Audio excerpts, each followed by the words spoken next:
Well, Google Hangouts is now live on the air, buddy.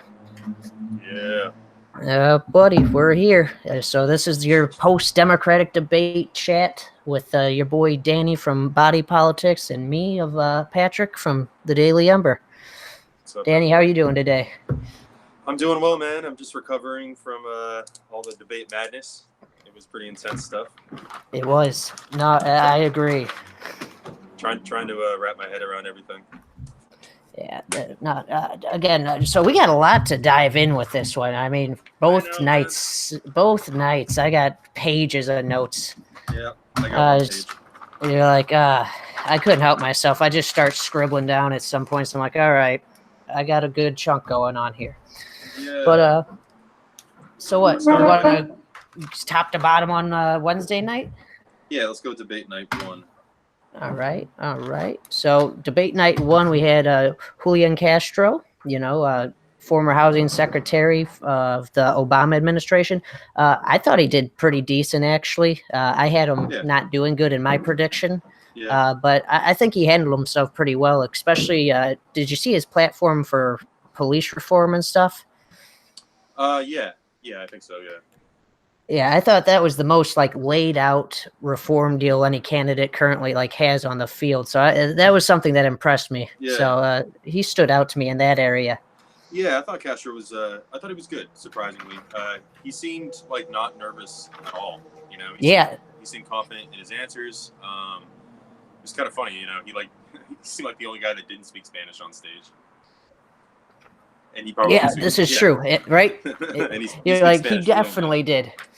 Yeah, but I thought he was strong.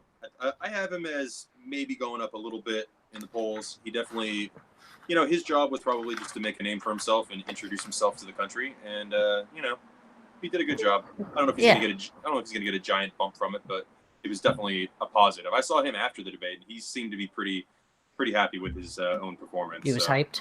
Yeah, he was pretty hyped at himself. Yeah, so okay. Julian Castro, he did okay. He did good. Yeah, he was sitting at just under 1%, so it'll be curious to see how he raised it up from there. But yeah, I was impressed with him overall. I can't remember what his answer was when they went across the board for the biggest geopolitical threat. Was he? Did he say China or Russia? Can't remember. Because that was the big ones between there. I mean, what was it? Biden? Well, never mind. Save that for the second night. Yeah. But yeah, pretty much though. Then we have Beto O'Rourke. That man, he went just as I thought it would go. That was a total crash and burn for him. Yeah, I thought he was really bad. He looked really nervous the entire time. He did. I mean? He looked sick. Like his eyes were red underneath his eyes, and he just didn't look well. I mean, sometimes you think maybe in the first couple of minutes you're going to be nervous. I mean, millions of people are watching, but he never really settled in. And he got asked a question about, it might have been the racial wealth gap, and he didn't answer the question, and instead he just busted into Spanish. Yep. Out of nowhere, and that was really weird. I thought it came off as pandering. You know what I mean? Yeah. I think that was actually when he went into Spanish, because I've made that note. He was being asked about a marginal tax rate if he supported it, and that was after they came back around and asked him just for a simple yes or no, and then he went into his little thing into Spanish also, and it was like, dude, all right. Yeah, he just didn't seem like he was ready for the stage, and I don't think he. Which is funny because on his kickoff, he talked about how he was just born to do this. Yeah, man. And it's pretty much the opposite, man. So I don't know. I don't know how much longer he'll last. I thought he was definitely the worst of the night, I would say. I agree. No, he definitely performed the worst out of that night. I mean, it was just awful. He, like you said, he just seemed nervous the whole night. He never really loosened up, and you could hear it in his voice and his body language, and that's not going to help you raise in the polls. Yeah, it's too bad for him. I don't know. Yeah. He just seems like gentrification, incarnate. You know what I mean? Yep. He's like the Mayor Pete of the South, if anything. He is Southern Mayor Pete, yeah. So too bad for Beto. I don't know. he might last until Iowa. It just depends on his funding and stuff. I mean, he says that he's not taking any money from super PACs or anything like that, but there's always ways around that with campaign bundlers and whatnot. So, a lot of it for him just depends on how much he can keep money flowing. Yeah, this is true. It's that's support, because again, he made a pretty decent stance when he said investing in renewable energies during the debate too. I remember he made some comment when asked about climate change. It wasn't anything like, "Oh, he's actually going to do it," but it was like that might hurt your base since his Texas base is a lot of oil field workers and such. Yeah, no, absolutely. Yeah, he takes a lot of money from oil companies, or he doesn't take them directly from oil companies, but he takes them from oil executives. So yeah. Whatever that means. Yeah, what's the difference at this point? So what? Beto was a big flunk. So next up was John Delaney. He was polling at just under 0.6% before this debate. Yeah, I thought he was terrible. Yeah, I mean, I don't think he did anything for himself. He shouldn't even be on the stage. Like I said before, he's an insurance company running for president. Yep. I thought he was really bad. I definitely have him down in the losing category for sure. Yeah, he was under my badge T chart over here too. He did not impress me whatsoever.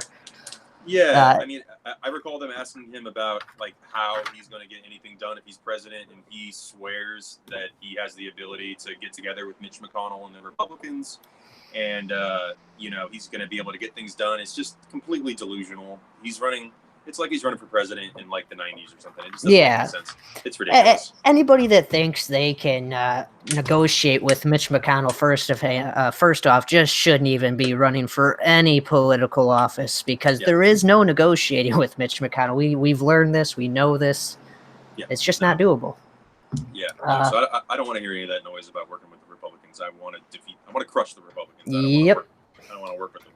The Democratic Party co-oping with the Republican Party for this long is what got us to this point, but the Democratic Party refuses to acknowledge it, which is, why we've got all these same cookie-cutter candidates on the stage to smother out the progressive voices. Yep. So what? Fuck him. Who else? Yeah, fuck that guy. Next up, Bill. Oh, sorry. Yep. Big Bill de Blasio. Yeah, I have him as definitely helping himself in the debate for sure. He decided to come out, possibly pretending to be a left winger and a progressive. His record in New York City speaks otherwise. Mm-hmm. But I thought he was strong. I mean, what do you think?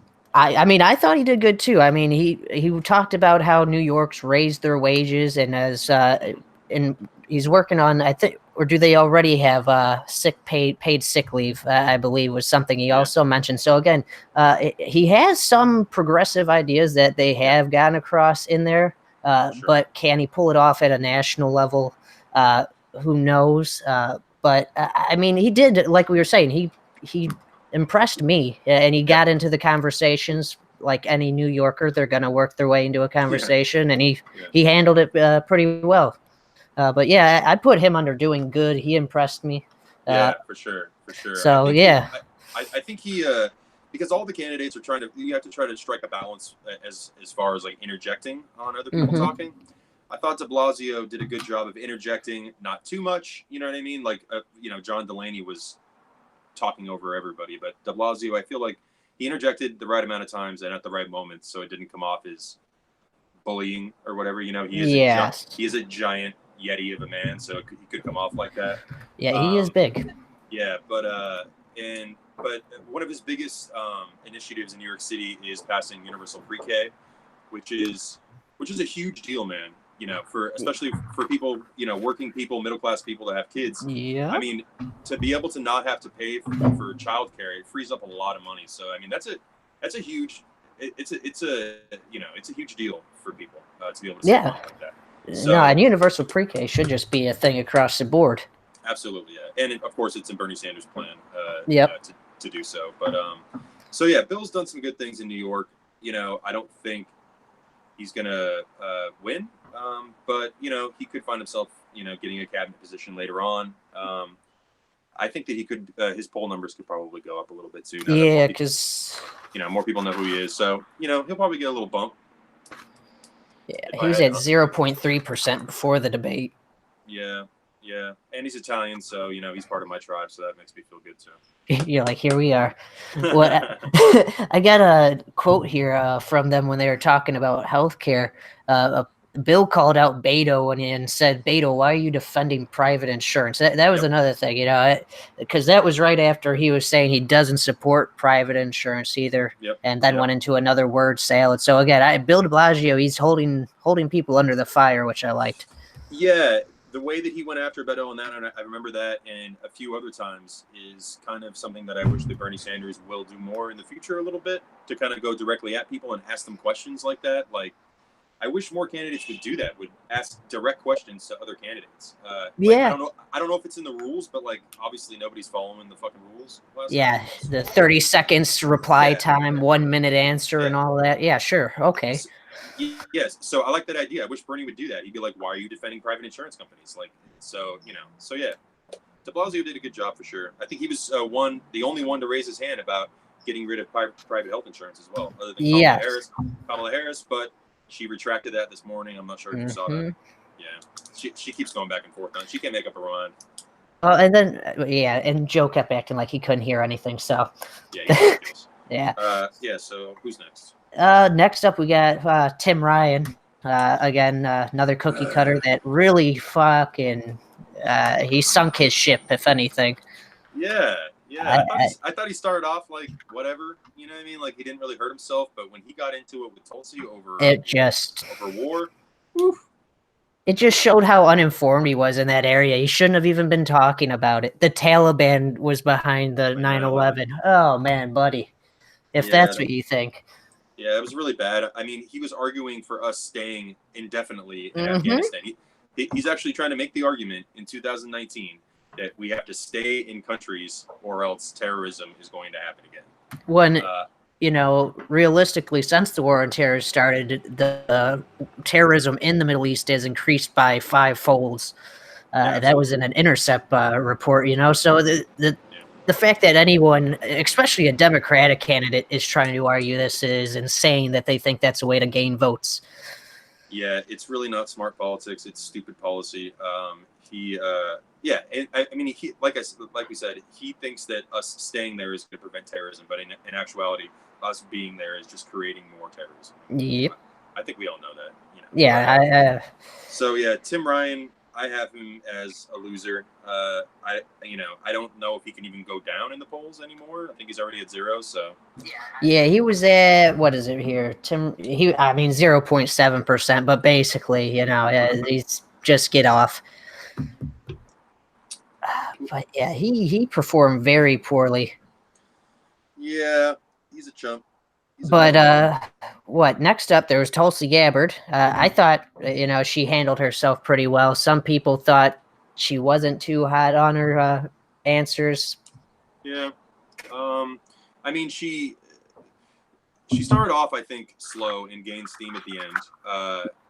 With her, you can tell that her campaign made a decision to not really answer questions and just kind of talk about what she wants to talk about. If you notice, in her first question that she got, she just didn't answer it at all and just talked about how she was an Iraq War veteran. She talked about foreign policy. So it's that's a calculation. She's probably thinking, like we said last time, that nobody fucking knows who I am, so I need to introduce myself to the country. So it's a good way to do it. You know what I mean?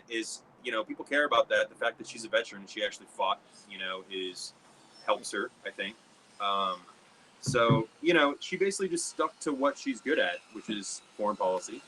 That seemed to be kind of all she really stuck to. And then, of course, she went after Tim Ryan, and I think that made her look very good and very strong.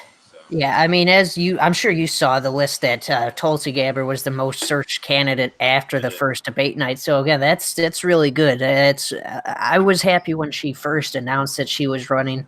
I really supported her since 2016, especially when she stepped down from the DNC to endorse Sanders. Yep, that's huge. And she was one of the first people to sign on to his Medicare for All plan, wasn't she? I believe. Yep. No, absolutely. Yeah. She's been great. She's been just the fact that she endorsed Bernie in 2016 is a huge deal, and I'll never forget it as a Bernie supporter. So. Oh no, but, yeah. Yeah, but as far as her performance, I thought she will. I think her polls will probably go up, and just from what you said, that she was the most searched on Google almost in the entire country, except for the South. Except for the South. Yeah, that was Booker, I believe, right?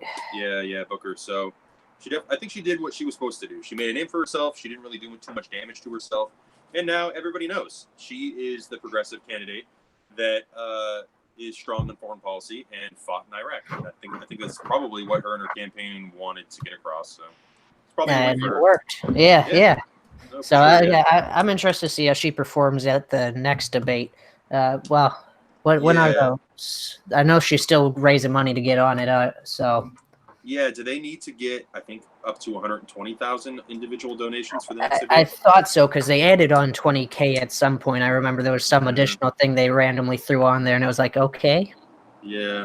I actually don't know exactly when the next debate is or who's holding the debate, what channel or whatever. I can't either. Yeah, I didn't even think about it before going It's live. probably soon, though. It's probably in a couple weeks. So we'll see how it goes. But what next up? Overall, so we say Tulsi was probably a win. I think that she's going to go up a little bit. And, okay. Yeah, for sure. Yeah, I agree. All right. So next up, we got Amy of Minnesota. She's at 1%. I don't think she was as bad as her CNN town hall. No. But it definitely wasn't a win, I'd say. No. I don't think she's going to go up or down. I think she just, she was just there and she said words. Obviously nothing was memorable of what she said. I don't think she didn't get any zingers in or any clips that are going around after the debate. So I think she's just kind of non-existent, and she was non-existent and she'll continue to be until she drops out. Yeah, pretty much. To be blunt, but I don't have too much hate for her. She is what she is, man. She's a centrist Democrat from Minnesota. You know what I mean? Yeah. What can you expect? Yeah, you can probably count on her vote going forward. But yeah, I don't see her really going up or down. Nah, yeah, I've got her flatlining across my my little board right here. So yeah, I agree. I don't think it's going to hurt her, but it's definitely not going to help her either. What about Cory Booker? Oh, you knew that was next up on this list. Yeah. Cory impressed me, I think. It wasn't, he didn't have too much, but he definitely handled himself in the debate stage better than I thought he might have for for his first time in such an area. Yeah. I thought he was fine. He definitely didn't look that nervous.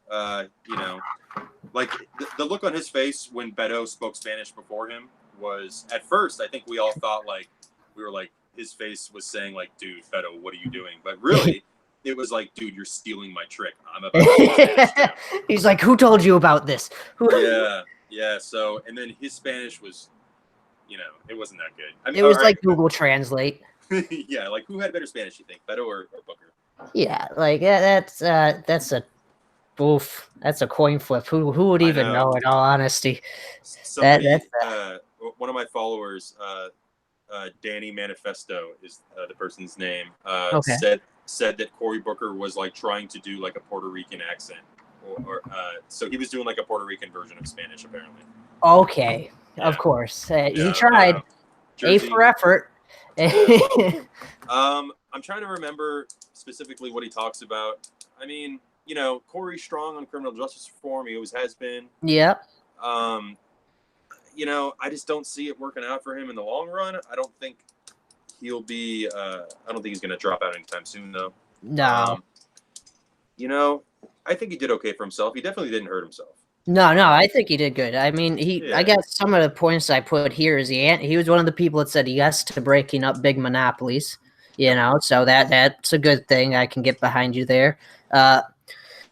He also attacked Citizens United at one point as well. So there was a few people in the debates that actually brought up Citizens United, which I was surprised. Yep. So as far as it's tough with him because a lot of the things that he stands for now, he didn't so much stand for a couple years ago. Mm-hmm.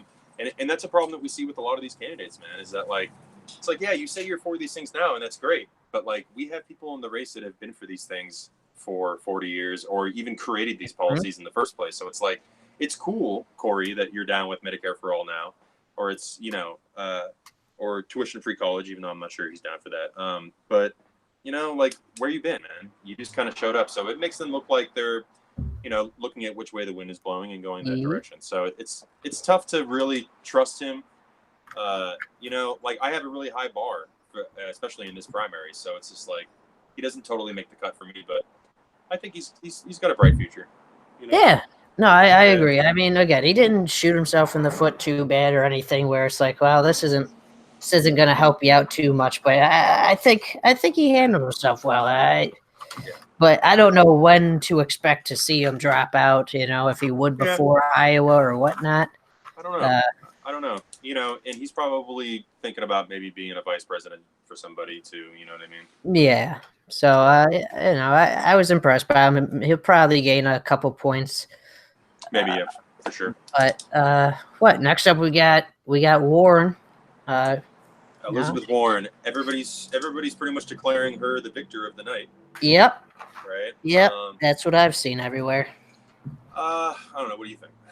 I thought she did okay. I mean, it definitely probably helped her campaign. She attacked big banks, big healthcare, oil companies. She then came out to break up monopolies. She also mentioned that she wanted to create more jobs via clean energy. So I mean, she had some good points. She had some good ideas.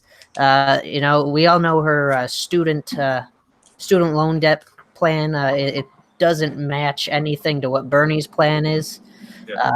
So overall, I think she did good. I think this will help her in the polls. I like I've said, I think Warren's probably one of the bigger threats to Bernie Sanders out of any other somewhat progressive person running. Yeah.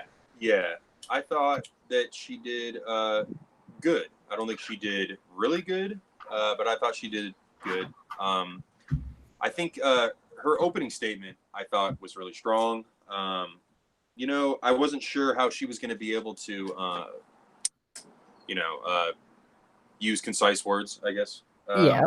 You know what I mean? We were kind of worried that she was going to be a little long-winded, but I didn't see that at all. When they asked about abolishing private health insurance, her hand went right up right away. Like she no problem. Like she was the head of the class type thing. You know what I mean? So, yeah. Can we talk about how Biden put his hand up and then put it down? Oh, we're gonna get to that. Yeah. Oh, don't. Yeah. Don't get me started on that one. He thought he was slick. Yeah. So for Warren, I think that she solidified what she's already been gaining momentum, and I think that she obviously didn't hurt herself anymore. A lot of people are saying that she crushed, and I don't remember totally seeing it that way. There wasn't any like crazy slam dunk moments. But she did well, and I think she'll go up in the polls, and I think she's in it for the long haul. There's a good chance. It's a good chance it's going to be her and Bernie at the end together. So I definitely could see it coming down to that. That's what I'm thinking. It probably will, because it's cool with me. Yeah, because originally I thought it was going to probably come down to possibly Warren, Harris, and Bernie or something like that. Yeah. But again, Harris isn't really climbing up in the polls too fast as of now. She was only at 7% before this debate. So curious to see how she goes up. Yeah, we'll see what happens after last night's debate with her. She was dunking. Yeah. So is that night one? Wait, we got Jay Inslee. That's the last one here. Jay Inslee. I think I saw a graphic that said Jay Inslee got the least amount of time speaking. He did. I think it was like under 3 minutes even. Like he got the least. Like Tulsi had, I forget. Hold on here. Let me pull up Politico on the phone real fast here because I thought that's where I saw it. Yeah. Maybe not. But I saw that and I was like, well. Yeah, I mean somebody had to speak the least, and if it's gonna be anybody, it might as well be Jay Inslee. Yeah. Here we go. He spoke 4 minutes and 59 seconds. Sorry. Oof. Yeah. That's not too good. Yeah. So what were you going into? The few times he did talk, he talked about his signature issue, which is climate change, and that's great. You know what I mean? So that's good. at least his issue is possibly the most important issue. So there's not a lot of criticism for me of him, but I don't think he really helped himself or hurt himself. I think he just is going to stay the same. Yeah, no, I agree. You know, I didn't have too much expectations going into the debate from him. I Yeah. expected he'd probably stick to the climate debate topics, which we need more people on the stage that are actively going to push us further left as a party to tackle climate change. So I'm just happy he's on the debate stage to continue talking about climate change and trying to address the issue. Yeah. So for debate night 1, we have the winners as Elizabeth Warren, definitely. Yep. Bill de Blasio helped himself out maybe quite a bit, and possibly Tulsi, maybe not. Yeah, again, Tulsi, that search might just be, there's a lot of, when you search Tulsi Gabbard up on Google, I mean, you get a lot of the old articles about how she used to be anti-LGBTQ and pro-life and stuff. And it's like, that wasn't even legislatively, though. She wasn't even like an elected official when she was all this stuff. Like, she was a teenager. Yeah, I mean, it was just her adopting her family's views, and once she got out of the family, she got her own. So again, people that keep bringing that up, it's like, stupid. Yes, find an actual argument on policy. Yeah, and then there's one more thing on hers. I remember I think the only one on the stage that got a gotcha question, in that they asked her directly about her, anti-LGBT past, and I thought I thought her answer was fine. And she said it the way that I've been saying it online, is that, like, I think a lot of people can relate with her, that she grew up in a socially conservative household. I mean, a lot of people in America, a lot of us, people our age. Yeah. So I think that her answer actually helps her, and that, like, I grew up this way, and I don't believe that shit anymore. Like, and just look at my record. So I thought she took a gotcha question. I think actually turned into a positive. Yeah, no, she did do good. And another thing on that subject with her, I mean, one of the first campaign videos she put out was talking about her anti-LGBTQ past and all that stuff. That was one of the first things she addressed when announcing that she was running for the presidency. So again, she's trying to correct her record. She's trying to fix her past because, she understands things change. And like you said, most people in America have been raised in a socially conservative household. So again, it's just something that happens. I was shit. Yeah, I mean, we all have been, right? I mean, yeah. But so that sums up all of Wednesday night. Yeah. So Warren, that was just a good debate night. It wasn't anything crazy. I saw some people saying they put that on to fall asleep. But yeah, Trump said it was boring. Oh, I didn't even think of going and checking out his tweets today after the debate. Yeah, I didn't see what he said about this debate, but I saw his tweets about the first debate. Apparently, for last night's debate, during the debate, he was in a meeting with Angela Merkel, the Prime Minister of Germany. Okay. Yeah, and apparently Angela Merkel said, like, yo, there's a debate going on right now, and Trump responded like, I don't want to watch that. I'd much rather hang out with you, Angela, which is totally not true. He was dying to watch that debate. He had the itch. Yeah, no, of course. So fuck Trump. Fuck that guy. Night two. All right. Well, do we want to dive right in with Maureen Williamson? Oh, jeez. Yeah. Right here at the top of the list. It's staring me down. It's looking at me funny. Marianne Williamson. Oh boy. I say. Yeah, she talks in like this. She talks in like this old timey actress, like Southern plantation. Like the Dixie chick. Yeah, like it's like a transatlantic accent. Like I don't know what she sounds like an old timey actress, basically. Yeah. She's Oprah's spiritual advisor. That's an actual thing. That's something. Do you want to try to pull up a clip or what? I've got it right here. So I mean, if we want, let's give it a whirl. Play her closing statement. It's hilarious. Oh God, yeah, no. Girlfriend. Yeah. Girlfriend. Yeah, she said girlfriend at one point. It was just I love watching her talk, bro. Like, no, that's what I'm saying. Like, I thought it was going to be completely different, in all honesty, than what it ended up being that night. I was like, oh no. Soft glamour. Yeah, she seemed like I feel like she took mushrooms before that debate, and then like that's what I'm saying. Yeah, like it kicked in like halfway through the debate, like she's on mushrooms or edibles. It's like, oh, she just hit some DMT before going on stage. Okay. I Oh, hope she God. stays in. I hope she stays in. Oh, yeah. No, I just want it for the entertainment. Yeah. But all right, here, let me get the screen share on, and I got the clip up now. All right, cool. Oh, God, that was. I said, girlfriend, you are so on. I said, girlfriend, what are you doing? Is it gonna? There we go. Here we go. It's too good. What you talking about, Wills? Let me try and load that back up again. It said it wasn't there, but it was there. Oh, Jesus. Yeah, no, I'm telling you, just after that, it's like there was just a whole group of people waiting to start retweeting her her old tweets that there were, and it's like, oh man, where did you So stumble on? Yeah, I think she was like moments away from jumping into like an anti-vaccine tirade. Uh-huh.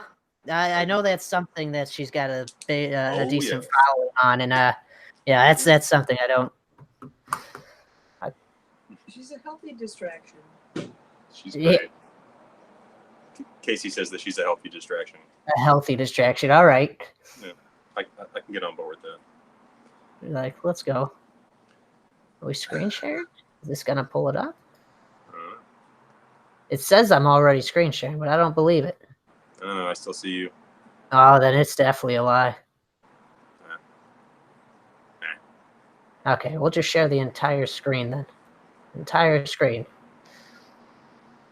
Oh, yeah. There it is. There we go. All right, let's try it this way.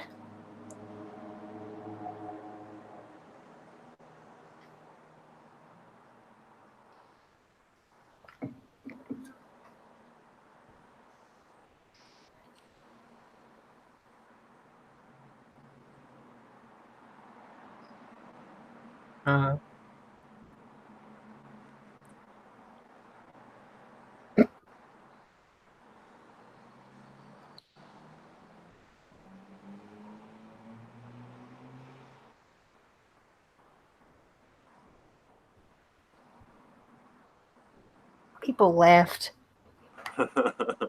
People laughed in the crowd. That oh my god, so goofy. I couldn't hear the audio on that, but I can see it. Oh, really? Right. Yeah, it's all right. I've heard it a lot of times. I wonder if that went through. You can hear it though. Yeah, I could hear it. So hopefully it went through on the other end. Yeah, she's gonna meet Trump on the battlefield, and she's gonna bring love, and love is gonna win. Love going to win. So grab your sword. She's amazing. Like, yeah, no, it was like she was writing an opening to another book or something. I was like, what is she doing? She's got a book to sell.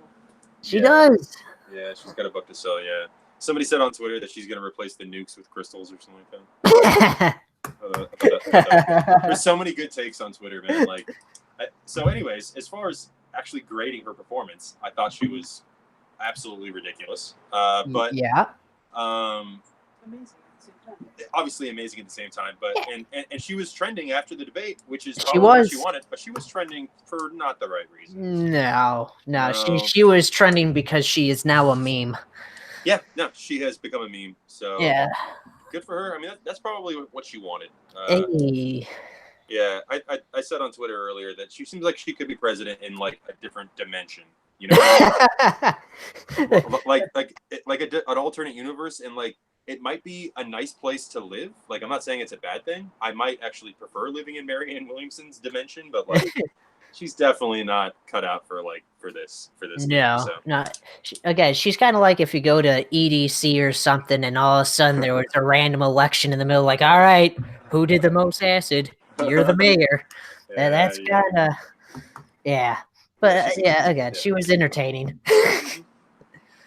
But you know what? She might go up in the polls, honestly. I mean, that could help. I mean, nowadays, who knows? There's like a certain swath of America that is. I mean, obviously, she's a popular writer, and she gives like big speeches. You know what I mean, or whatever. So, there might be some people that are really into what she was talking about. So, she might get a bump in the polls, honestly, which is hilarious, but, whatever. We'll see. But what we got? Andrew Yang, our man. I was wrong about that. Right? Yeah, I was. I agree. I was kind of thrown off. Yeah, he did not do well. It's not totally his fault, but he was given, I think they asked him maybe 2 questions, maybe 3. Yeah, he didn't get much time to talk either. Yeah, and I have a clip of it too, but when they first asked him, they basically gave him an opportunity, like, explain universal basic income to America, please. Mm-hmm. And he didn't understand what they were saying. Do you see that part? Yeah, I believe so. Yeah. Well, they were trying to ask him how he was going to pay for it, and at first he stumbled and didn't hear what they said. I was like, dude, you got to be ready for this. This is your moment, bro. Right? This is what you are running on. Yeah, this is what you train for, bro. And then his answer, it's tough, man. He was trying to explain a relatively complicated issue in 60 seconds, and I feel like he was just talking super fast, and I don't think it came across to me. And I've heard him, we all have, explain UBI much better in the past. So I thought his first opportunity to talk about it, I didn't think he did a very good job. But if you saw today, he was complaining about mic issues, right? Did you see that? Oh, no, I don't think I saw that, actually. Yeah, was that on Twitter? Yeah, because you notice he didn't interject really at all. Yeah. I forgot about the dude for an hour. He was quiet. I know Kyle from Secular Talk even tweeted out at one point asking if Andrew Yang fell asleep. Yeah, no. And but he said this morning that there was times when his microphone was cut off. Yeah. Yeah. Hold on a second. Hey, what'd you do? My dog's howling at a fire department. He's like, Dad, it's a song of my people. Ladybug, stop it. Yeah, so he said that he was having mic issues, that when other people were talking, his mic was just off. So, obviously I wouldn't put it past MSNBC to pull some sort of shenanigans like that. But so that kind of changes my perspective a little bit. I think that he'll probably make it into at least the next debates. And hopefully he does a better job next time. And I don't think either of us is really rooting for Yang, right? Go ahead. No. Finish what you were saying. Oh yeah, but I want universal basic income to get more national, airtime. So I hope he stays in and he can explain it better, because it's something that's important. You know what I mean? Yeah. Again, we've talked about this a few times with his UBI. It's not the best. It's really kind of a half-ass UBI, if anything. Yeah. But again, I'm just glad we got someone on the stage that's actually talking about the idea and bringing the concept up for a debate. Yeah, for sure. So yeah, I don't think he might have hurt himself, but I don't know. It's hard to tell with that guy. He's such a a different candidate, so it's kind of hard to gauge. So we'll see how he does next time. Yeah, there's another quote he had. He tried using the term a trickle-up economy, which I just thought was an awful way to pitch, I get what he was saying, but I just thought the phrasing was, he probably could have gone with something up. Yeah, he's trying to, play off of Reaganomics or whatever. Yeah. Yang's interesting. Yeah, so he definitely didn't do as well. But again, I think a lot of that might have to do with MSNBC. So and might I just say that I think they ran some terrible debates. MSNBC. Oh no, I agree. I was saying, I got some backfire on it on my page for saying it. I said Fox News should be in charge of hosting the Democratic debates. Yeah, people aren't going to like that, but yeah, I hear you.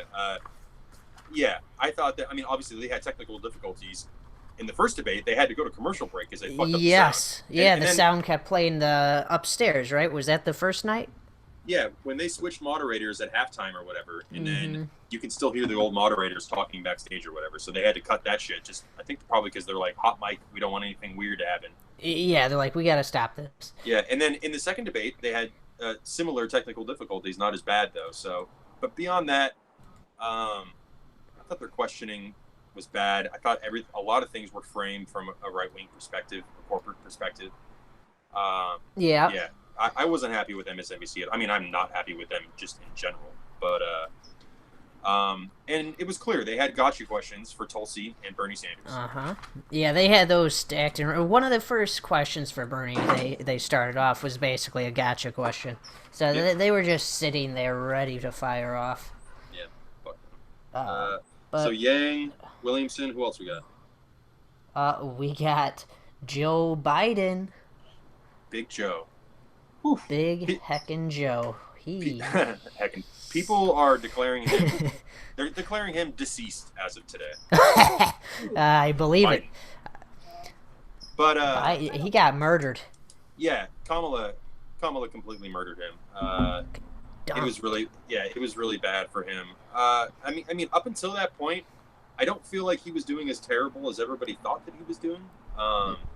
That's just from my perspective, and my girlfriend Casey also The media agrees. spin on everything is like not the takeaway that I got. Like, Yeah. I thought he did fine. Yeah. Yes, no, I mean, I thought he handled himself fine, and like Yeah. you're saying in the first half and all that. So Yeah. I agree. Kamala went after him really hard. She made the decision that I need to be the one to slay this man, and it was an epic takedown. I think It was. I think I've got that It's clip not up good for too. her. Whenever. It's really good for her, but I don't think it's that bad for him. Yeah, try to pull that clip up if you can. True. This is true. I agree. Also, I just ate the rest of the mushroom. Yeah, right. But Biden, but his response though to Kamala Harris also wasn't terrible. He had a little zinger back at her when he was like, "Hey, when I was in law, I decided to be a public defender. You decided to be a prosecutor. You decided to be a prosecutor." So like, I thought that was kind of a good line for him. But overall, it wasn't a good look for him. No. Again, though, I mean, I don't like Joe Biden, but I'm not just gonna say he did awful when he actually handled himself well. So I mean, he did better than I thought. Because I had him as just getting shut down, in all honesty, on my prediction. Yeah. Yeah, a lot of people are, like I said, declaring him dead, and I think that his poll numbers are going to continue to go down. I think that was going to happen no matter what. But I don't know. I only watched it once. I watched it live last night, so I didn't see it as bad as everybody else seems to have seen his performance. So I don't know. That's just what I saw. I didn't think it was horrible. I will say that it's interesting that, and again, I tweeted this today, that before this, everybody was crying about how you can't attack fellow Democrats. You know what I'm saying? And Kamala Harris fucking stabbed him in the back. You know what I mean? And she's getting nothing but praise for it. You know what I mean? Which is totally fine. I think that everybody should be attacking each other. You know what I mean?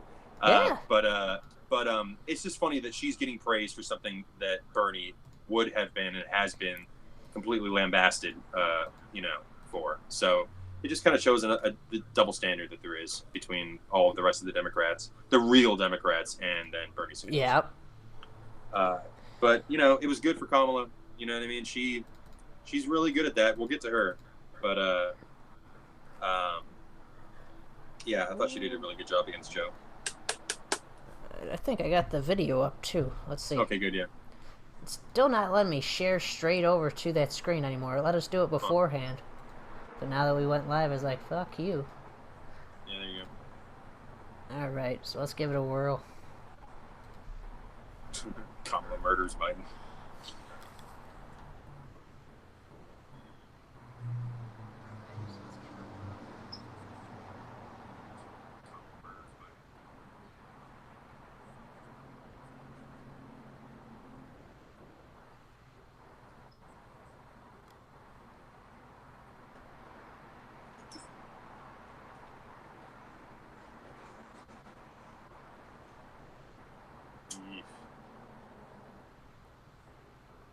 Biden's just looking down too.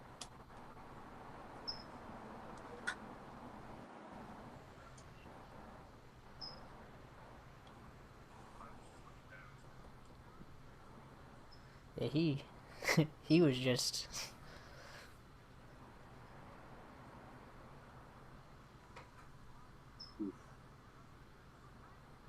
You have been invoked? Yeah, this is where he cuts himself off. Yeah, I thought so. Okay.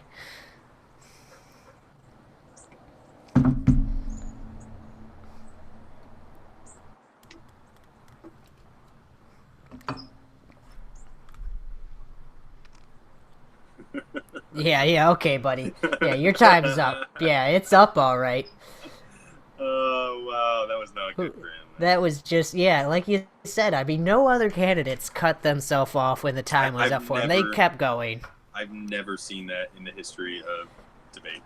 Yeah, no, that was, it was unbelievable. I just couldn't believe it. I was like, you can't be serious. You don't think people are going to call you out for that? And again, earlier we mentioned how Joe Biden also put his hand up. Very end, that man, first of all, waited to put his hand up about, was that the abolishing, It was abolishing private health insurance, and then he did it twice. They asked two of the yes or no's or put your hand up, raise your hand questions. I have to look forward to it. And he both times just kind of did a halfway. You know what I mean? Like, yeah, it wasn't up above the podium too much. Yeah, it was like it was the perfect image. It was the definition of centrism. Yep. You know what I mean? Like it was perfect. Are. Yeah. So I think what his explanation for sort of raising his hand is that he was trying to say, call on me so I can explain why I'm not raising my hand right now. I think that's what he was trying to do. Yeah. But it came off like, maybe, is everybody else doing it? Like, you know what I mean? Like, it was not good for him. No. I think also Michael Bennett also hit him with the fucking zinger.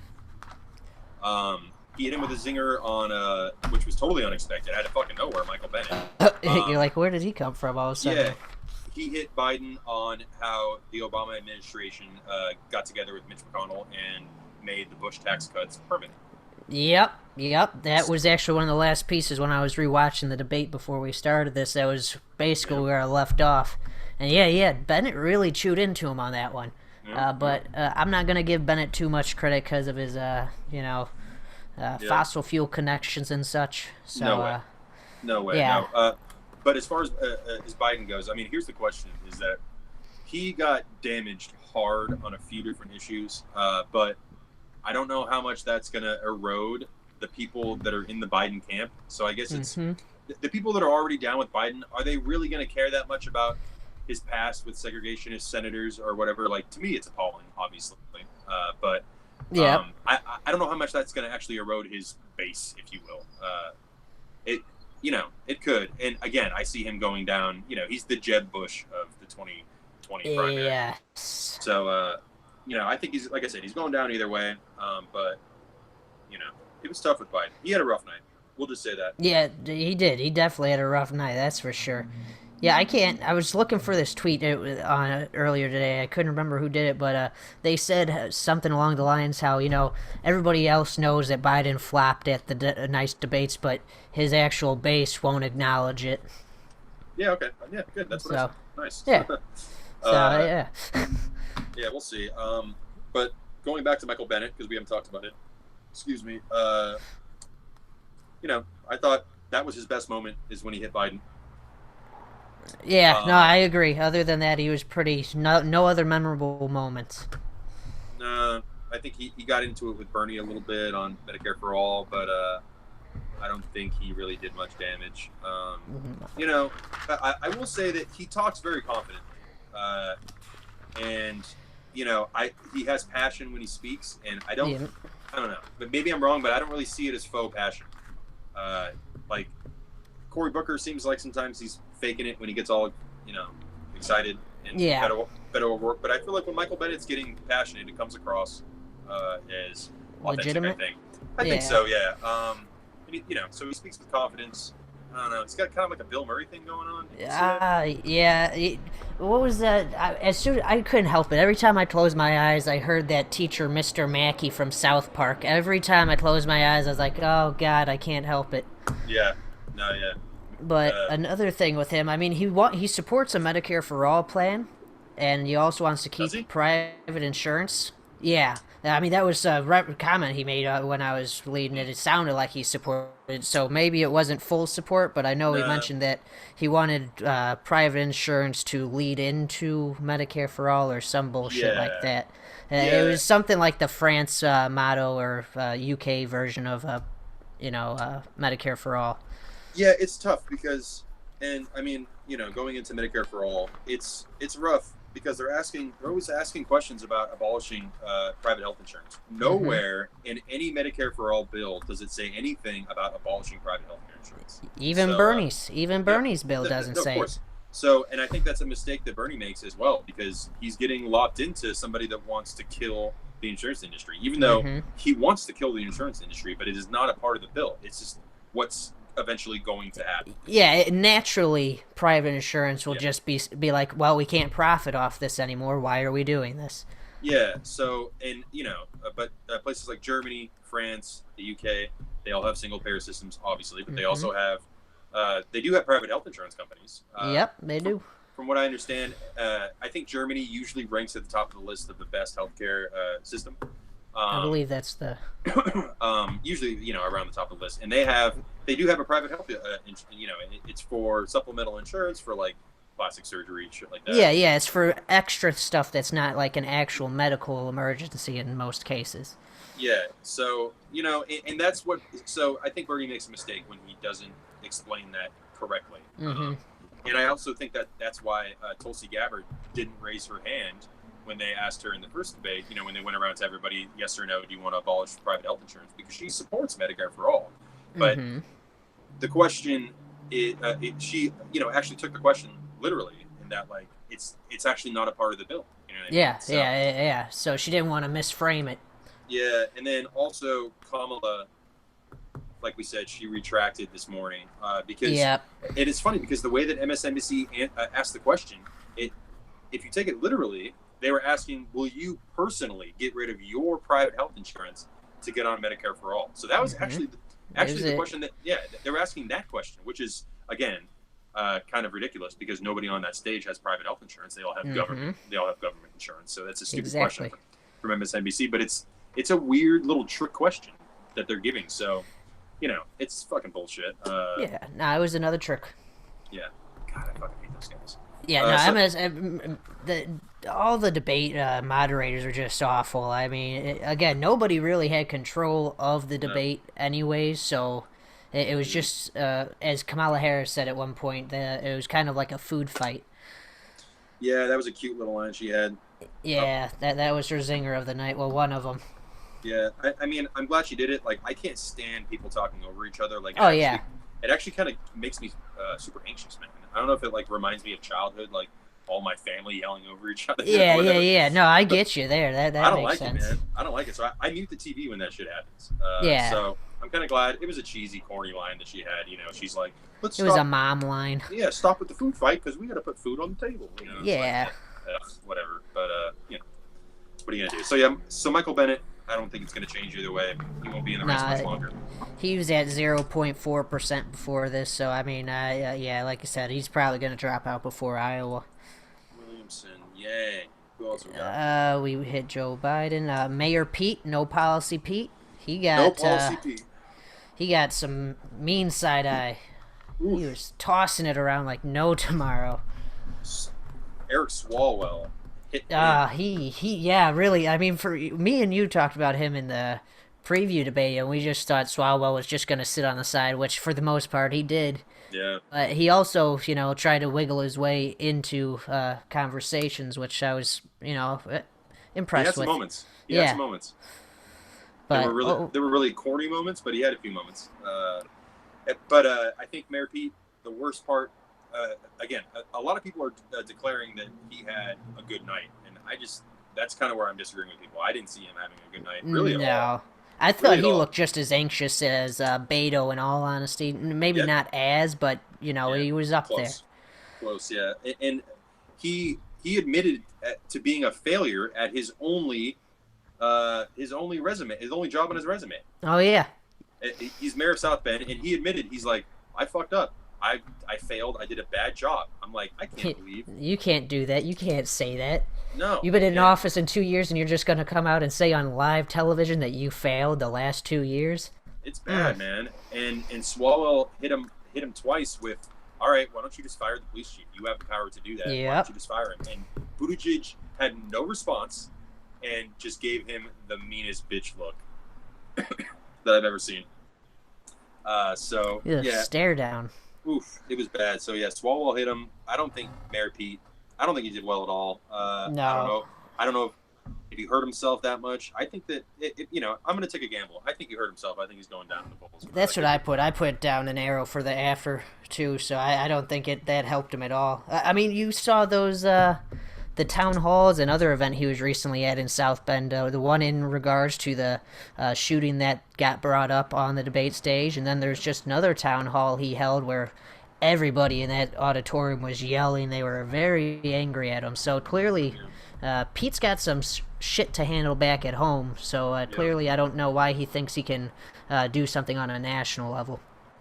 Yeah, and again, I don't think anybody has ever jumped from mayor to president in American history. Yep, that's another thing. It's a big step. Yeah, there have been people that were mayors, but they held higher office before they jumped into the presidency. So, yeah, I don't see it happening. And again, I said this in our last chat that I really dislike Mayor Pete. I usually don't say that, you know what I mean? But like, yeah. I fucking don't like that little twerp, and I hope he drops out. Yeah, no, I'm with you. 100% there. He just isn't. He doesn't feel genuine. Body Politic says, "Fuck Mayor Pete." You heard it here, folks. You Fuck heard him. it here. All right, so All right. Mayor Pete, fuck that guy. Fuck that guy. We want to hit Swalwell next. Eric Swalwell. He's I was gonna say I don't know too much about him. He's out in your area, you know, and I still didn't find any poll numbers for what he's like sitting at. I'm assuming he's probably under 0.5%. Yeah. So yeah, I mean, you know, he scored some points against Mayor Pete, like we just said. He had some really cheesy lines, like when he says, you know, my plan is to break up with Russia and make up with NATO. Yep. Bro. That was one that had me cringing. I was like, did you really just say that? I was like, And then he said something like, I'm a dad and I'm a congressman. I change no. diapers at home, no. and I change Washington during the day or something. It's just like, but diapers Jesus smell Christ. better. Yeah, it was really bad. He's a 38-year-old man that's running a campaign in the 90s. Yeah, it's just and not. I don't think it's going to work at all. Some people might like that shit. I think older people might be like, this is a nice boy, and, you know. Yeah, and, exactly. Some people might like that shit. Obviously, I think we both agree that he has no chance of doing anything. But I thought he was kind of amusing. Yeah, no, I mean, it was, again, there's a lot of entertainment on these debate stages, you know. Again, it definitely served its purpose. Like you said, we talked about his little digs on Mayor Pete, which is really the only things that is memorable of his, I'd say, besides the other quote you mentioned, the smelly diapers. He also went after Biden a little bit. You remember that? When he was like... yeah, he was like, he did dig at him. Yeah, he was like, when I was 6 years old, Joe Biden came and spoke, you know, and said that we need to pass the torch or whatever. So, like, he probably thought... Yeah. He probably thought that was, like, the sickest burn ever. Right. And, like, you know, I don't think it really landed on Biden. Yeah, it's funny. Swalwell talks with a lot of confidence. Like, he seems like he's really into himself. So, you know, he talks and says things, and he's just, like, thinking that he nailed it. And, like, I was like, bro, it's the complete opposite. It's the complete opposite, big man. ego fluff. Yeah, most of us are laughing at you, bro, so, yeah, I don't know. Yeah, Swalwell. Whatever. Big out. Who's next? Let's see. Let me go back to that page. Swalwell. Then we got our man of the hour, Bernie Sanders. Big Burn. I've been hearing mixed reviews from from progressives. Obviously, you know, establishment types fucking hate him, and you know, that's relentless. But progressives, some are saying, especially some of the folks over at TYT, which I know that they've been a lot of people have been turning on them lately. I think since you they might be did one that of them. Univision deal, yeah, it is. I'm one of them. I get shit all the time on my page whenever I say something about TYT. I'm like, they're just not as they're not as progressive as they were before 2016. I mean, once they Yeah. scored that fusion deal to cover the 2016 elections, that's when you saw them start slipping up. Yeah. It's one of those things. I was a donor of theirs forever, Yeah. and I canceled it after those elections, and I became a Jimmy Dore member once he also shipped off and started off his own show again from buying it back from TYT. So yeah, I mean, it doesn't surprise me that TYT had comments about Bernie. Yeah, I saw that Emma Vigeland, like, I respect as a journalist. I think she does a lot of great work, but she wasn't too high on Bernie. She thought that he didn't do well. Cenk Uygur said that, that he did better, you know what I mean? So it's mixed. But for me, I thought that he did totally fine. Yeah. He definitely didn't hurt himself at all.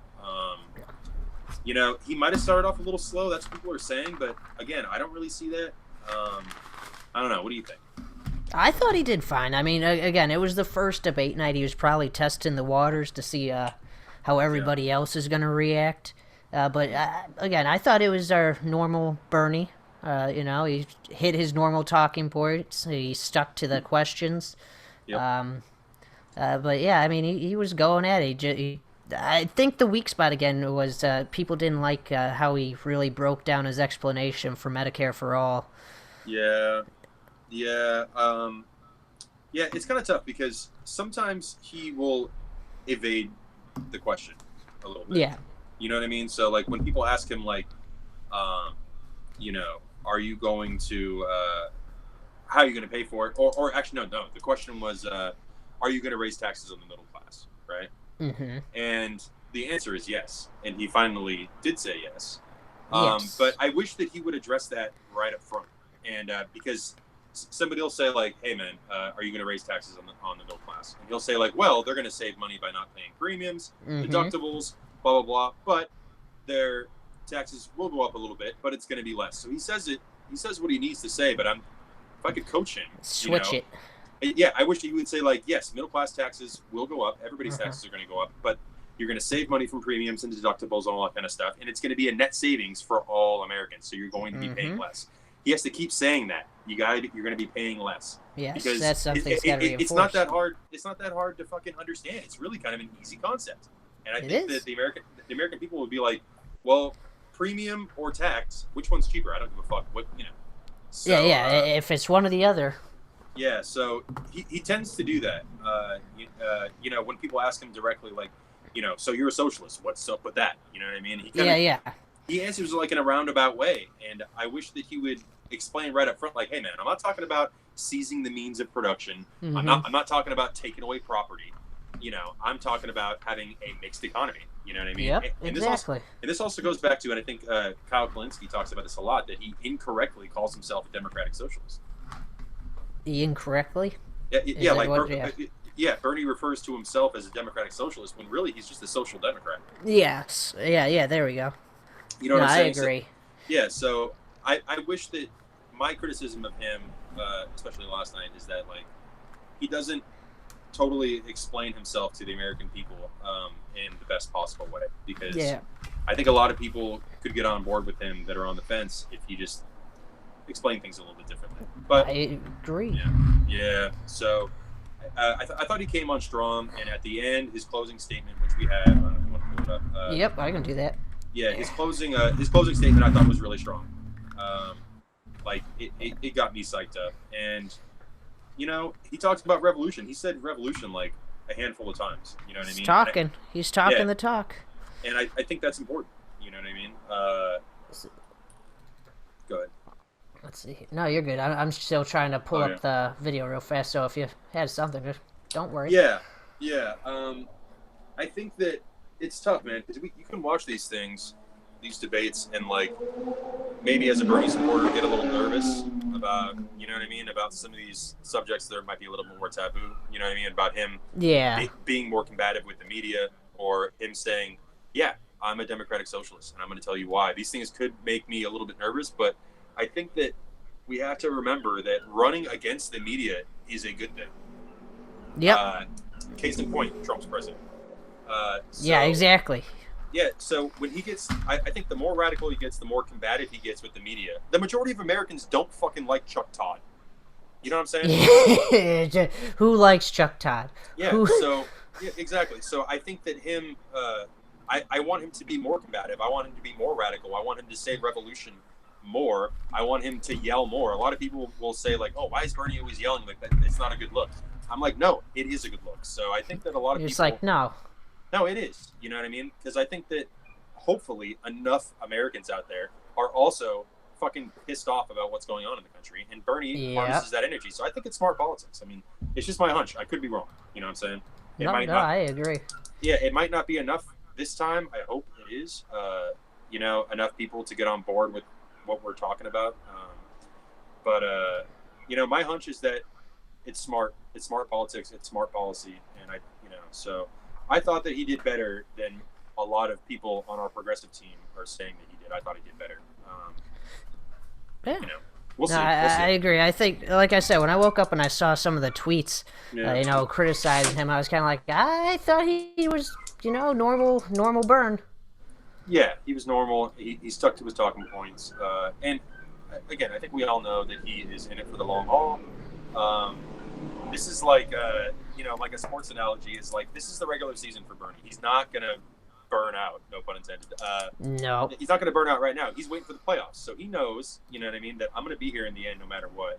So, like you said, he's just he's letting people do things. He didn't interject that much. Kind of did, maybe. He does the thing where he tries to put his hand up to, but yeah, Bernie's in it for the long haul. So he definitely didn't hurt himself. He might have helped himself a little bit. Maybe just stay the same. Yeah, nothing too much. All right, here we go.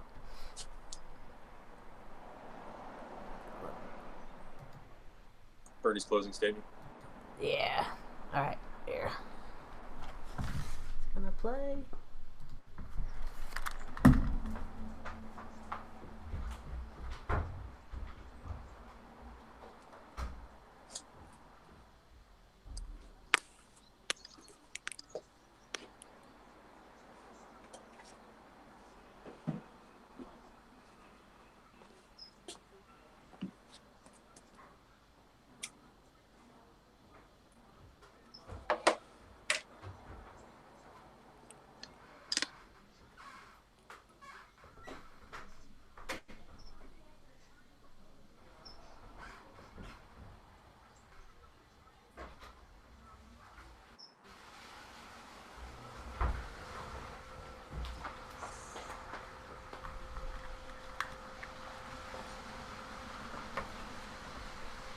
Mm-hmm.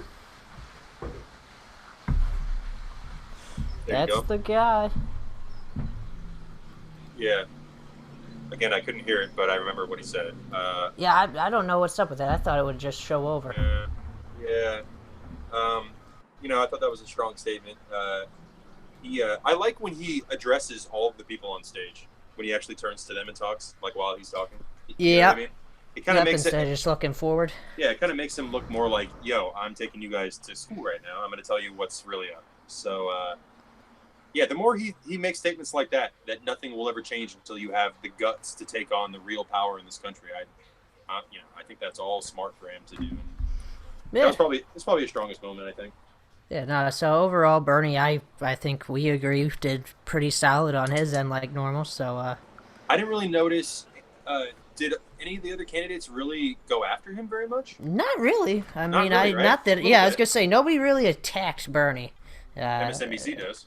Yeah, I mean, they had their question always, and they're not the ones that are running for president, so... Yeah, and we should also talk about the one gotcha question to him was from Rachel Maddow when she pulled a quote about how he feels about guns. Oh, yeah, because she attacked him and tried to twist his words on gun reform. Yeah, she pulled a quote from the middle of a quote. Yeah.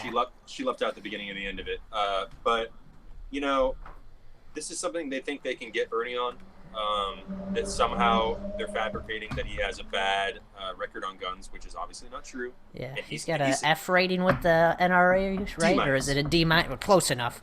D-, And I don't know how you feel. I think that you're not a total anti-Second Amendment type guy. No, no. I'm a pretty when it comes to leftists with being pro-gun, I'm pretty out there.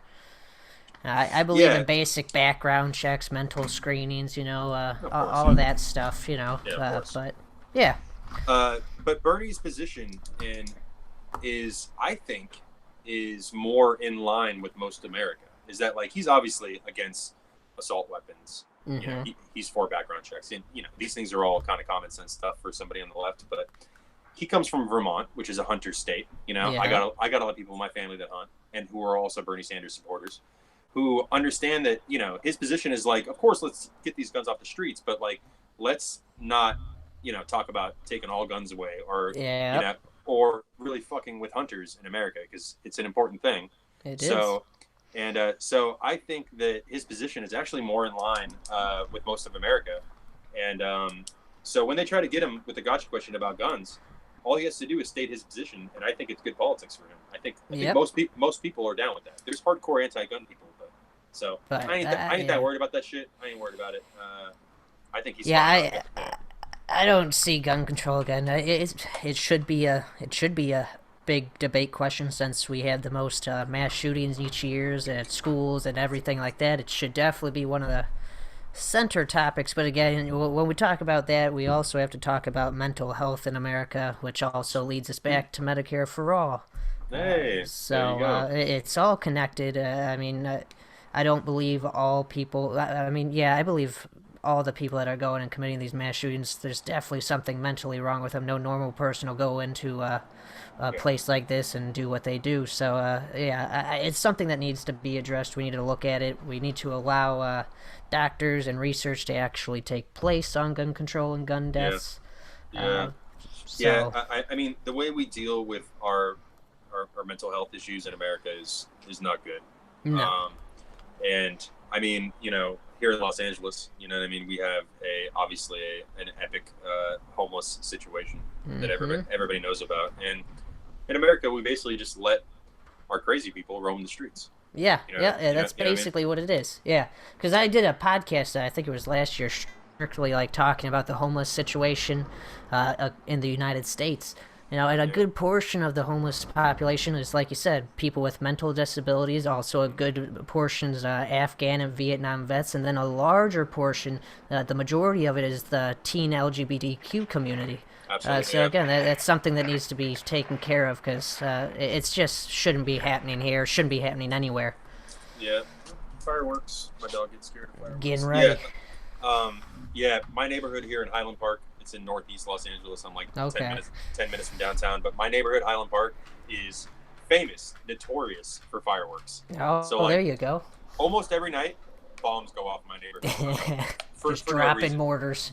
Yeah, no, it's ridiculous. So it's a bad place for dogs. But so mental health, guns, Bernie. Who's next? Kamala Harris. Yeah. Kamala. Everybody has declared her the grand victor of the evening. Yeah, which again, I can agree with. I thought she handled it very well. She had good responses. Yep. When she originally raised her hands to abolish private insurance, I was behind her. But then, as we woke up, we saw she was like, "Oh, I didn't understand the question." Yeah, and she was right. Like I said, the question the question was weird. Yeah, no, it was definitely worded to be a get you question. Yeah. So, Kamala. I guess she was probably the winner of the night. She definitely helped herself, right?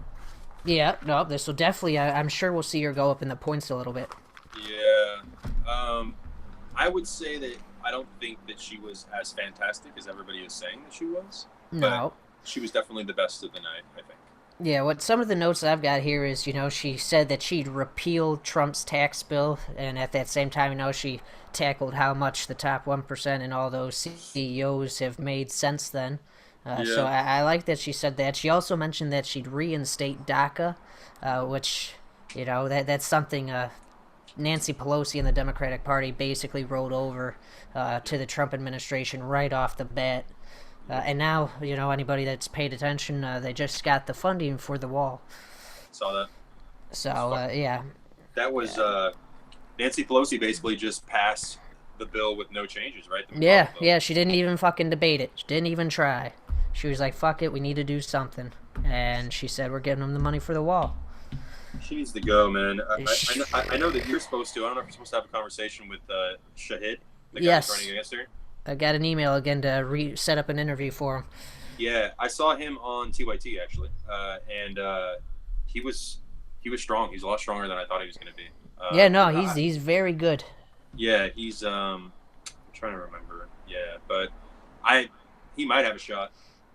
Yeah, I'm Pelosi's- curious. She's got yeah. she's got a lot of money. A Yeah, lot of yeah. money connections up there. Yeah, San Francisco's rough, man. It's it's supposed to be like the most liberal place in the country, but it's really not, dude. Is San Francisco the same area that voted against that homeless shelter?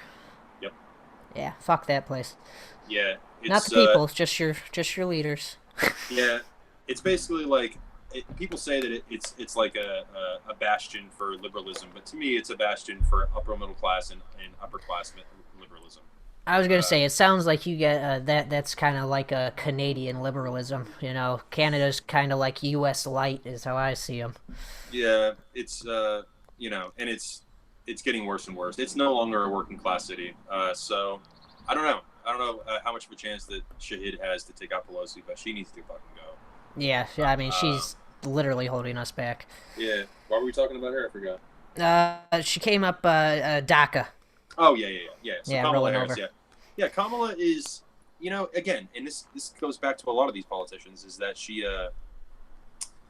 says all the right things now, man. But 5 years ago, and again, she was Attorney General of my state, California, and now she's my senator. I voted for her. You know what I mean? Mhm. I didn't have a fucking choice, obviously. Yeah, I was gonna say that was like me. I didn't vote for Pritzker. J.B. Pritzker. I voted for Daniel Biss, a working class ex-teacher and all of that. Yeah. But hell, Pritzker's turned around and surprised the hell out of me. Yeah.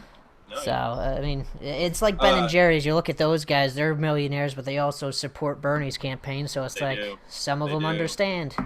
I was going to ask about Pritzker. I know you guys just legalized marijuana, but Yep. he's also going to expunge records? 800,000 people on January 1st are expected to get the records expunged. That's huge because we didn't do that here. Oh, I mean, we've got the most progressive legalization bill that's passed, in all honesty, out of all the states, because we're also making sure that that money goes back into the communities that were affected by the war on drugs and such, and we're also making sure that Southside. low-income families can get involved in the cannabis business with low-interest loans and such. So, yeah, I mean, You think it passed fast. You think that'll do anything to reduce violence in Chicago? I don't know. Chicago's a whole beast, man. When we talk about how to fix that, I think it's more so we need to look at the education in Chicago and focusing on the schooling and after-school programs and such like that. Because if you look into what's happened under our past mayor, what was his Rahm. name? Yeah, Rahm thank you, Emanuel. Rahm. I almost called him Ron. That was also our shitty governor we just got out. Yeah, Emmanuel spent all this money on these $1 million bus stops across the city that we didn't need. We did not need those. But at the same time, he also was pushing for that police academy that was in Garfield Park, which is a low-income neighborhood. Yeah. And that was going to rise up the costs there as well. So, I mean, there's just been countless things, along with also cutting funding to public schools in Chicago. So he just was not doing it right. Lightfoot's got a lot of work to do to fix it. Yeah. But as I was saying on Kamala, is that like Yep. she 5 years ago she was kind of a completely different person than she is today. Like you can see her laughing about legalizing marijuana back in 2014. So it's cool that her positions are what they are now. She's basically adopted most of Bernie Sanders' agenda. Yeah. But it's just like when you have a choice between that and the real thing, it's kind of a no-brainer. You know what I mean? Absolutely. As long as Bernie Sanders is in the race, it doesn't really make any sense to go for somebody that is just getting to the party. You know what I mean? So Yeah, she's showing up late. I mean, like you said, 5 years ago, you could find her supporting locking up families because they're a tardiness and stuff. It's like, oh, you wanna own up to that? Yeah, it's so bad. So I'm waiting. I think after this debate, she's going to get a little bump, obviously. Yeah. But I'm waiting until her record is scrutinized live on television. So, once we get a little bit later, when it gets down to, a smaller group of candidates, they're going to be going after her record and they're going to ask her questions about that. Like, hey, man, you decided to lock up parents of kids that don't go to school. What the fuck was that all about? Yep, exactly. And I think that's another thing, how we were saying Bernie wasn't really attacking people or going at people. I think he, like we said, he's just kind of waiting to feel it out, see who he needs to focus his energy on and stuff like that. Yeah. So I guess Kamala's the winner of the night. We'll give it to her. I can agree. Yeah, I'll give it to her. We got two left. We got, yeah, because we hit Bennett. Yeah, so we got Kirsten Gillibrand. Yeah, she kept trying to talk. Yeah. She kept trying again. She kind of got on my nerves with it because, like we said, everybody was talking over each other, but she just kind of kept going when she should have just waited for it to come back around. I don't think she did too hot, in all honesty. She mentioned how she supports Bernie's Medicare for All bill, and some other things, but no real memorable moments from her. Yeah, she's she seemed confident, like she wasn't nervous or anything like that. But again, she's kind of falls into the same category as Kamala Harris and Cory Booker and these types, where she has a very conservative past. When she was in the House of Representatives, I think she represented upstate New York. I want to say Buffalo. It could have been Albany. She ran as a conservative. She ran as an anti-immigration conservative. Yep, and no one's bringing that up, really. I'm kind of surprised that's something you don't see. Yeah, exactly, true. So when she ran statewide in New York, she changed, you know what I mean? So, she's late to the party. I'm glad that she's here, but, Where the hell you been? Yeah, where you been? Yeah, so with her, I don't know, man. I don't think she hurt herself. I don't think she helped herself that much. It's just... it's rough with these politicians. Like the conventional wisdom in the Democratic Party, and you hear politicians and pundits say, is that like, well, obviously in the primary you have to run to the left, and in the general election you got to run to the center, and that's just how it's done. And when I hear that, I'm hearing, oh, I'm just going to pretend to be this, and then I'm going to pretend to be that. Exactly. It's just play it to. Because even Elizabeth Warren, she said right now she won't accept PAC money or whatever. I forget. But then she said in the general she would. So that's another problem I have with her. She's trying to be this big progressive token, but no progressive would even fucking think of switching that in the generals or at all. It doesn't make any sense.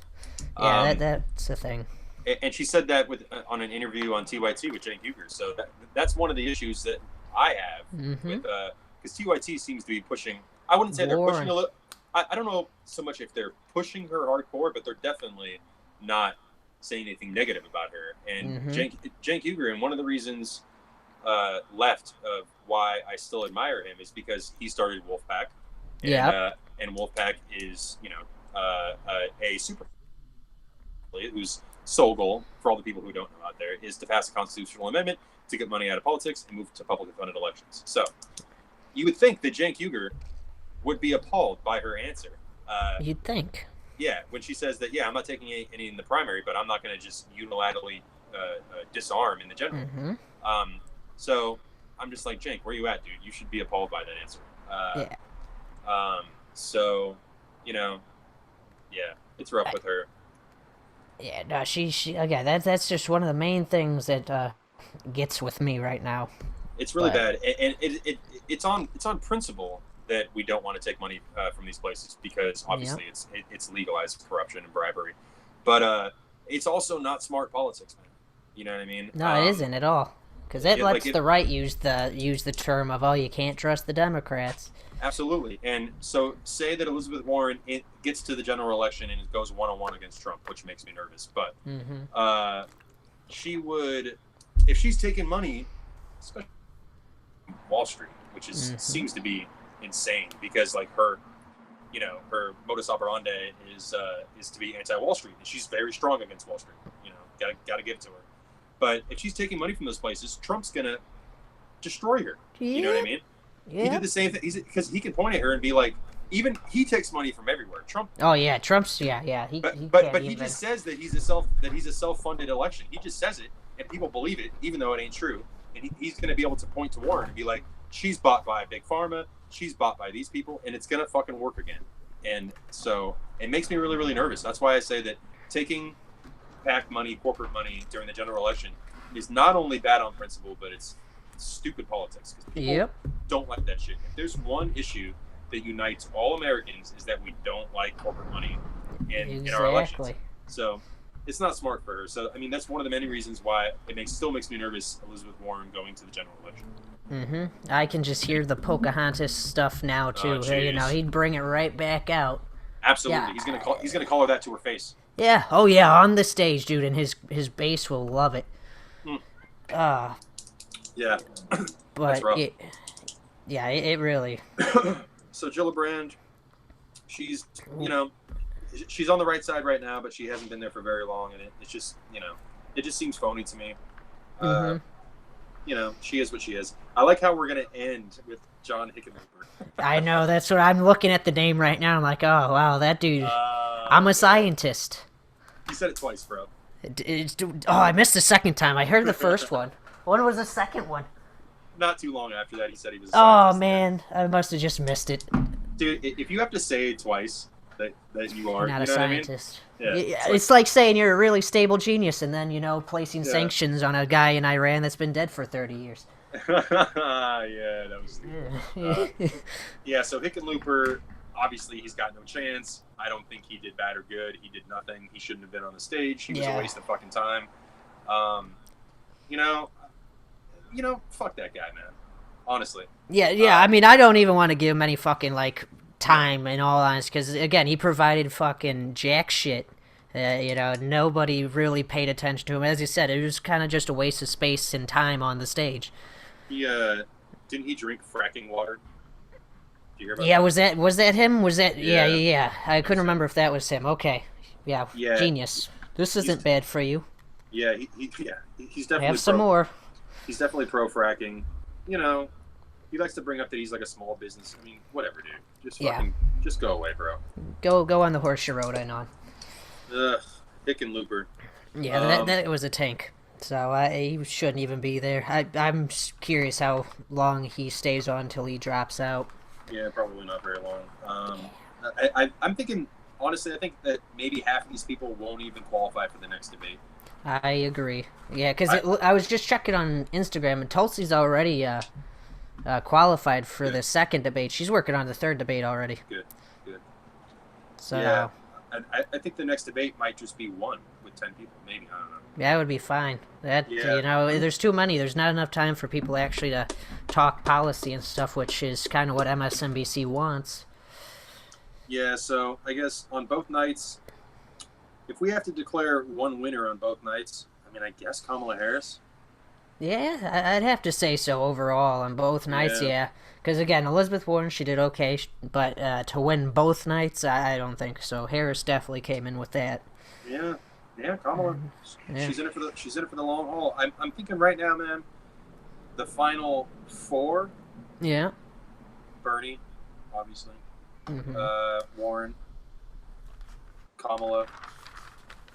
I don't know if Biden's going to make it that far. That would be my first. That would be my person I'd throw in there for number 4 because maybe he's not doing good. Maybe not, dude. He's going to have to figure out how to do this. I don't know. I don't see a lot of these guys going that far. Maybe Castro. I think people like him. He was good talking.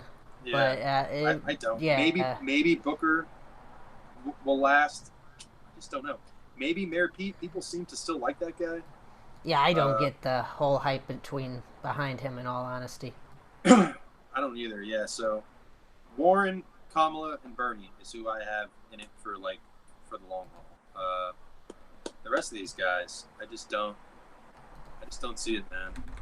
I'm definitely glad that these debates are over. I actually didn't really enjoy watching either one of these debates, honestly. I mean, it was kind of just painful and cringy to sit through. I felt.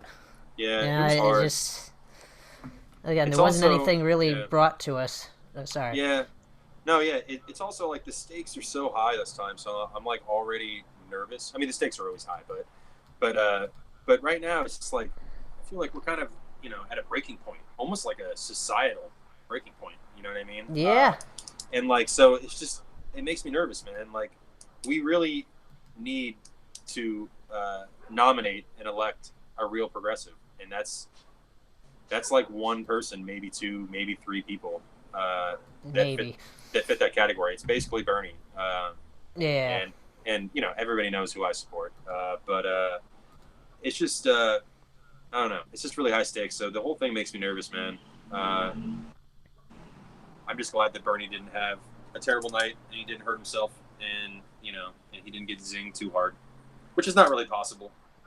But I'm not that worried about Bernie not being able to stand up for himself, but I'm definitely worried because the media fucking hates him. But then again, dude, the media fucking hated Trump too. It did, yeah, it did. It chewed him alive. Well, here's the thing though: is that Trump has his own channel. Fox News is the Trump channel. Bernie doesn't have a channel. Bernie that is true. Bernie has TYT, and barely anymore. You know what I mean? Yeah, I mean, honestly, they don't really prop him up too much, Back in 2016, they were on top of his campaign. Yeah. They're trying. I heard Anna Kasparian talking with Michael Brooks on the Michael Brooks show. I don't know if you watch Michael Brooks. He's one of my he's one of my favorites. No, I know what you're talking about, though. Yeah, I value his opinion a lot. He's a really smart dude. But I heard Anna talking with Michael like last week, and she said that she's like, it's getting harder and harder for me to not just come out and say and endorse Bernie Sanders like we did last time. So, yeah, exactly. So that was encouraging for Anna, because she kind of wavers back and forth. Yeah. But it also kind of revealed to me that, that Cenk is probably putting the kibosh on being super pro Bernie right now. You know what I mean? Yeah, I think that holding him back. Yeah, he's trying to, be like, we're a news organization. You know what I mean? It's like, so let's try to not, be hardcore pro Bernie right now. I think. So, yeah. So like I was saying, Bernie doesn't have his own channel. You know what I mean? Like the entirety of the media is against him, except for me and you and Kyle and and everybody on YouTube. You know what I mean? That's his basic support. That's his base of support. So it makes me nervous that the media is so hardcore against him. But I don't know, man. I'm glad he also, you saw too how he just hopped onto Twitch. I saw that. Yeah, smart. I want him to start a Discord server. Mm-hmm. Start an Our Revolution Discord server. Imagine all the rallies and stuff and planning you can get done in there. Yep. Man. But do you have access to Google? Can you Google when the next debate is? Let's see. Yeah. We should end on that. Hey. De Blasio. Oh, hey, look. Hey, let me screen share now. Oh, cute. Hey, yeah, that's me. Go follow Body Politic. Yeah, that's me. That's me, man. Oh yeah, I should probably promote myself. You can see I have my Body Politic behind me. Yeah, I saw that. Your nice little pillow. Yeah, that's a pillow that my mom had made for me and sent to me from New York. I thought it was. Oh, that's cool. I thought it was adorable. Yeah, no, I mean it is. It's cool. I can't argue with you. I mean it is. All right, let's see. Second Democratic debate. Yeah, I didn't even think of looking this up. Who won the second? We're only on the first. What? Yeah, they probably think you mean like night 2. Oh, yeah, you're right. Yep. Yeah. Maybe like next debate or whatever.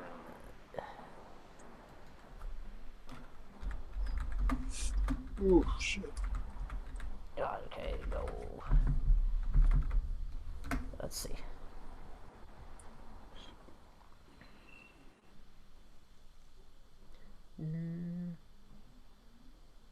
It's got to be scheduled, right? Right? That's Is there a or maybe like 2019 schedule? Yeah, maybe like Dem debate schedule. It's probably gonna be on CNN. Right? It's gotta be. Just fucking put it on PBS. God damn it. Right? Did you see that I think Nico got himself in trouble. They took down his live streaming for like a day or something, right? Is that because he was playing clips? I don't know exactly what it was he was doing, because I know he was doing like a live debate watch party or something on there, so Yeah. I don't know if he was showing it like live on YouTube. Yeah. So yeah, I wasn't too sure. Yeah. At least he got it back. But, Yeah, I know it was like back up within the day that it got taken down, so.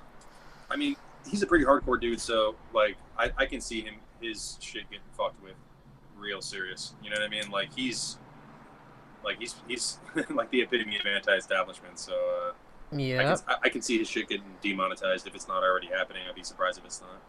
Yeah, no, I'm pretty sure he's one that's having some issues. Yeah. I know David Pakman's even having issues. Yeah, and Pac-Man is probably a little bit more moderate. You know? Yeah, I was gonna say he's not like I wouldn't call him a He's not hardcore, progressive moderator. He's definitely a left wing moderator though. Yeah, he's but not like, in his interviews, he says how he doesn't like to stick to one side or anything, which I understand. yeah, I don't really watch him much, honestly. Yeah. Oh, here we go. Second debate is July 30th and 31st. We got another month. Jesus, I didn't think it was gonna be that far ahead. Yeah, right? And then the All right. third, well, there's 12 debates, so we are going to have a bunch of these. It's so early, man. Yeah, but the next one is on CNN, like you said. It's in Michigan. Then the next one here, September 12th and 13th, is on ABC. Did you say September? What'd you say? Did you say September? September 12th? Yeah, September 12th and 13th. So they're skipping the month of August altogether. That's crazy. Yeah. Give him a little break, I guess. Yeah. Yeah. But, yeah. This race is so early, man. It's just I try to like keep cool like Bernie, I guess, and try not to get too hyped up on the polls going up and down. You know what I mean? Polls are increasingly becoming obsolete. You know. Yeah, I mean, they're just not. They're just so blatantly biased, especially with the ones that always show Biden in like a major lead. You got to make sure you're seeing who they're polling, because the age range is what matters. Yeah, it's not me. It's not you. You ever been polled before? Yeah, I've never been polled. I've never gotten a CNN phone call asking me who I'm voting for or anything like that. Yeah, like I'm the most politically active, civically active person there possibly is, and I've never been called before. So, yeah, I mean, if I can give a message to anybody out there who might be getting nervous about anything, don't worry about it. We got a long way to go, man. And most of these polls don't really fucking matter right now. Yeah. What really matters? Here we go. Yeah, is fundraising. Oh, there we go. There's Tulsi. Tulsi, so she's already made it to the first debate. It doesn't even show like the second debate line anywhere, so I'm assuming she's made it, right? I don't know what the threshold is for the next debate. I thought it was like 120,000. Yeah, okay. And then the third debate's at 130,000. So what are they? Huh, okay. Interesting. Yeah. I was just curious if I ran across anything. It would be awesome. Consult. It'd be awesome if there was no more debates on MSNBC. Yeah, just scrap it. Yeah, well, like you said, I'd rather have Fox News moderating, honestly. Mm-hmm. Because at least we expect it to be biased. I mean, we expect it to be biased anyways on MSNBC, but Fox News bias is easier to twist around on them. Especially when Bernie was on there. He handled that town hall thing he had very well. Oh, yeah. He definitely hit it out of the park on that one. Oh, hey, shout out to the new subscriber, Cock Johnson 6. Cock Johnson? Yeah. It's a good name. Hey, we went for it, the double. It's a solid name. Oh, but yeah, let's see. Are there any clips we can find on YouTube now that we got YouTube on? Oh fuck, let's see. Who the Pete Side-Eye? Yeah, put in Buttigieg and Swalwell. Let's see. Those fucks. Those fucks. Yeah, fuck them. Fuck both those guys. Plain and simple. Yeah, you bunch of nerds. You dorks. Mayor Pete. That's a good chipmunk. I just it's a good chipmunk. Is that what you just said? Yeah. Yeah, that was a good one. I don't like to attack people over appearance, but again, fuck. Yeah. Yeah. So. Yeah. What other clips are funny from last night? There's those two. I don't know. Everything's all jumbled in my head at this point. Right? Yeah, there was a lot of stuff that went on. I already edited like 5 videos and posted them before this thing. I'm just like, it's fucking nonstop, dude. This is a real job. I need to start getting paid for it. You're like, damn, man, let's go. Right? Like, come on. We'll get there. Yeah, no, that's pushing that. Well, we both got. You got a Patreon too, right? Yeah. Well, I'm doing all right. Everybody. Yeah. If you guys are enjoying what we're having to say tonight, please go to our Patreons and become a patron.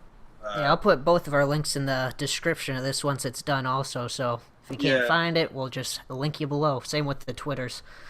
I think I made like $63 last month. There you go. Yeah, I think that's my average right now. I woke up and I got a new donor, so I'm trying to hit that first goal right now. Yeah, it's not bad. It helps out. If I can just make it to like $500 to $1,000 a month, like I could almost quit my job. You know what I'm saying? Right? That's like exactly. If you can get it to that, if you can just get it to where I can pay off my basic bills, at first, it's fine. I'll do the grind. Yeah, and then Yang can give me some Yang bucks, and I'll be all good. Oh god. Hold on. I'm trying to pause that. Oh, that was awful. Is that a commercial? Did you get the sound through there? Mm-mm. Was that a yeah? No sound for me. Oh, let's try it now. No, I can't hear it. Nothing? I kind of hear like some in the background, but not really. Whatever. Oh, I can hear that. Oh.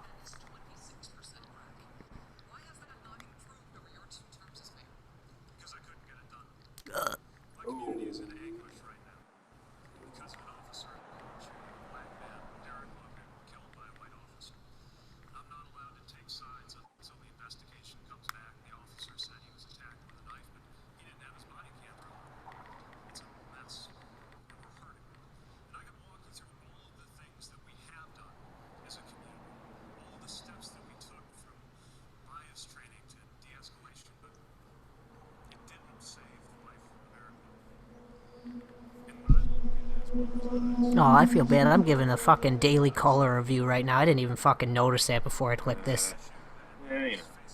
Yeah, fuck that.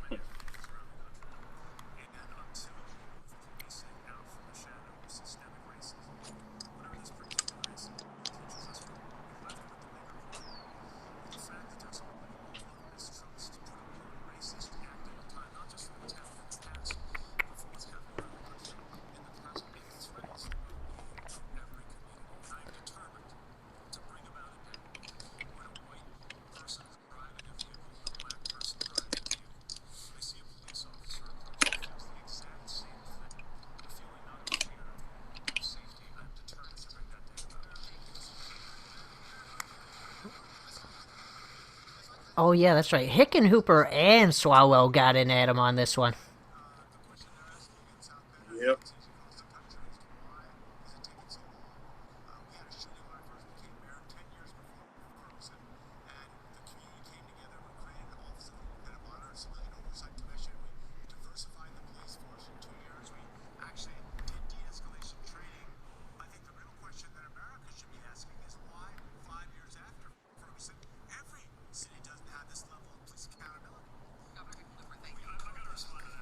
Oh, you gotta respond.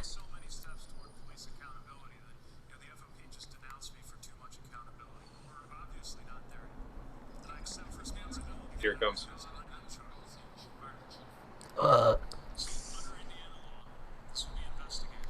Here we go.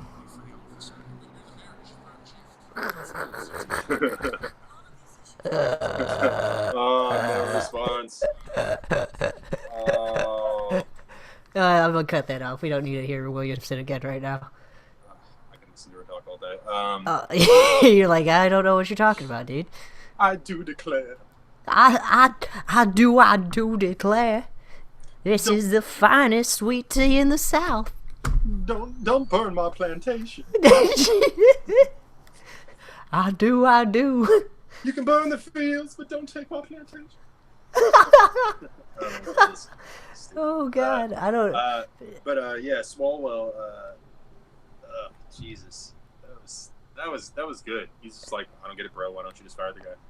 Yeah, he's like, dude, what the fuck are you talking about? It was good, dude. Swalwell. I don't know when he's like scripted, you know, with like his hardcore scripted zingers. Like it's terrible. It's terrible and cringy. But I have seen him talk off the cuff. I keep talking about Cenk Uygur. It's crazy, but I saw Cenk interview him about money in politics, and his answer was really good. I'm like, whoa, shit. All right.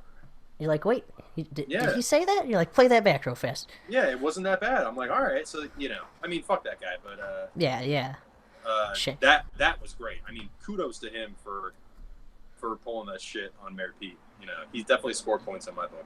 Yep, no, I agree. He was good with that. I mean, it was a good shot. Man, I'll tell you what, I don't know if you heard the little controversy right now, just because you keep saying how you're mentioning Cenk. There is some controversy between the Majority Report and Jimmy Dore Show. You know, it's been a long kind of going thing. I don't know if you saw recently how some caller called into the Jimmy Dore Show, and they, like, edited out him mentioning Sam Cedar, and Sam Cedar and them went back and, like, watched it because they didn't believe it. I was just, I'm going to do that to you if you mention Cenk one more time. Just kidding. I know. It's funny, yeah. But no, I did see that. Yeah, it's a hardcore beef between those two. And yeah, it seems actually kind of one-sided. It seems one-sided. Like Jimmy, actually, I don't really know how much shit he's talked directly about Sam Cedar. Yeah, I've never been able to really find any like straight-up videos of Jimmy dedicating it towards, Sam Cedar. Yeah. But yeah, it's sad. I like both the pages equally, you know. No, so course, yeah. it's some inner bickering. Yeah, it's dumb. Yeah. But the Majority Report, those guys, Sam and Brooks, they like to go after people and be snarky, and you know what I mean, it's like a classic New York thing. Jimmy Dore's like more, he's an LA guy, and even though he's from Chicago, right? He's from Chicago. That's right. Yeah. Yeah, he sells out those shows here anytime he's in town. You know, Sam and Jimmy probably know each other just from stand-up comedy. That's where Cedar comes from. He's a stand-up. I was gonna say, because that's one of the beefs I hear when they mention it and stuff. It's like that Jimmy called Sam Cedar a failed comedian or something like that. I'm like, okay, if that's where this beef's coming from, I mean, first of all, that's just super petty. Petty. Yeah. Like, who doesn't shit talk each other like that sometimes? I mean, it's just wipe it off. I think Jimmy tried to get into the debate yesterday, and he got denied. Did he? I thought him and Nico House and Stephanie were in there, or maybe that was the first night. They did because Tulsi invited them, but I think they tried to get in for the second night. Okay. They tried to get into the second night because I think each candidate has like a certain amount of press passes. You know, that's how TYT got into the debate. They either got in from Bernie or I guess Warren. Yeah, one of the two, right? Probably Warren, honestly, right? Yeah, at this point. Yeah. But yeah, I think that Jimmy might have been denied yesterday, but whatever. Yeah, but yeah. I mean, All right. overall, though, I mean, the debates were, like we said, Kamala basically came out the winner both nights. Bernie didn't really crash or burn; he's just doing his thing. Yep. But it's early, kids. It is yeah, early. it's early. That was like the opening day, first game of the season. So yeah, this is the first day of summer of school. Exactly. So there'll be many more debates for us to discuss in the future, I'm guessing. Yeah, no, looking forward to it too. I mean, it's always fun to talk about. It's always interesting to break down and give our analysis and all that. So yeah, I look forward to the future debates. How long have we been going? I know we're over an hour, right? Oh, we're going on 2 hours right now. It's 8:54 here. Jeez. I know, that's what I didn't realize that. When I played the one clip, I ran upstairs and took a bathroom break. I was like, alright, and then I realized the time, and I was like, holy shit, we are going on 2 hours. Yeah. Time to But, wrap I mean, this we shit up. talked about a lot of stuff. I mean, can't cut ourselves short. Yeah. That's why I figured we'd do YouTube for now, don't have to worry about getting cut off, because when we did it last time, I wasn't even expecting it yet. Yeah. So, everybody out there, go follow Body Politic 2019 on Instagram, Twitter, and YouTube. I wish that I had the name Body Politic on Instagram, but some other bozo has that name. Yeah, what So, I got to throw the year after it. So, next year it'll be Body Politic 2020. Easy to keep up with. Yeah, it's not that bad. So everybody go follow. I do daily clips, and hopefully you're going to be doing more analysis like this with my man Patrick. Yeah, no, I'm totally down for it. So yeah, if you can't find him, I'll put down all of his social media links below, same with his Patreon like we were talking about before. So make sure you go follow him, support him if you can. I don't know what your tiers are on Patreon, but I don't know either. yeah, I was gonna say mine are $3 or $5 a month, so you can support independent media once a month on Patreon. Whatever, whoever, you are the revolution. You are independent media. Yes, sir. So, yeah, Danny, it's been good talking to you. It's been good doing another debate breakdown, and I look forward to doing more, man. Yes. Thank you, Patrick. You're the man. So, peace out, man. Good talking. Yeah, I'll talk to you later.